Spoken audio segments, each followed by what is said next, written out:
The God of the Bible is so petty. Oh my God, it's so petty. So we're doing our daily on our Tuesday. We go through our what's wrong with the Bible with, and we're in Numbers 20 and 2021 on my Facebook and YouTube page.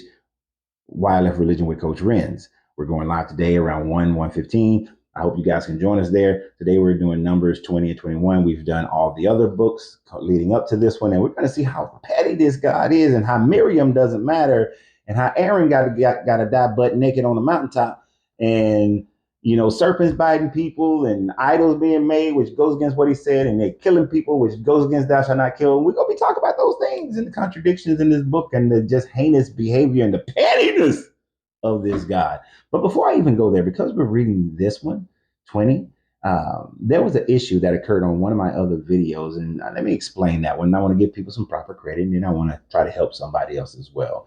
So on this, I discussed the fact that Numbers 14 shows that everybody who has saw and witnessed the miracles in Egypt was not going to be allowed to enter into the promised land, right? Because this person was saying that Moses wasn't able to enter because Moses represents the law, and the law cannot go into the promised land because Jesus was a representation of the promised land.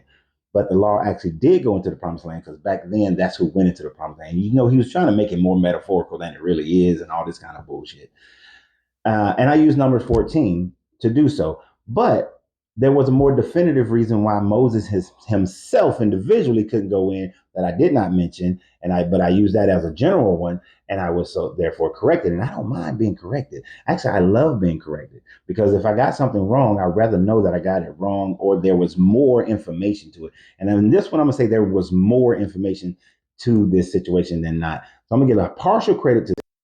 So Christian is a regular contributor to the Facebook page, and I appreciate Christian. He is to the Facebook page, and I do appreciate it.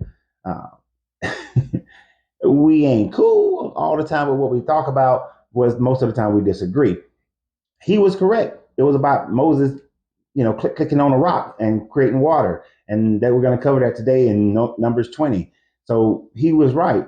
The only part that I have to take away a little bit of his stance is the fact that his immaturity just came ringing out. If you're reading the book of Numbers, read it carefully and stop embarrassing yourself.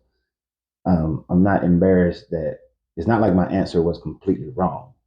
The book does say that anybody who saw the miracles wasn't going into the promised land, but there was additional information that would have been useful at the time of making that other video, which was the more specific towards Moses. So I give you that. I don't mind the correction or the addition. That does not embarrass me. I'm never embarrassed by things like that. I appreciate things like that.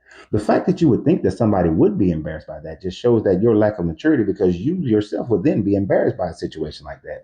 And you shouldn't be. You should welcome correction.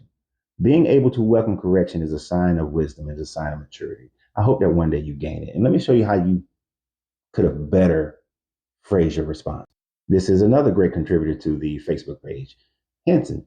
Henson just gave out and said, hey, correct me if I'm wrong, but wasn't there a situation with a rock and some water? And he just broke it down that way. And I went and I researched it, which was easy because I was going to research Numbers 20 and 21 anyway, because that's what we're doing today on the live. And I've read the Bible probably over 50, 60 times in my lifetime, but I haven't read the whole Bible or to study it in certain degrees like we're doing right now in over a decade. So it's not like every verse is fresh in my mind.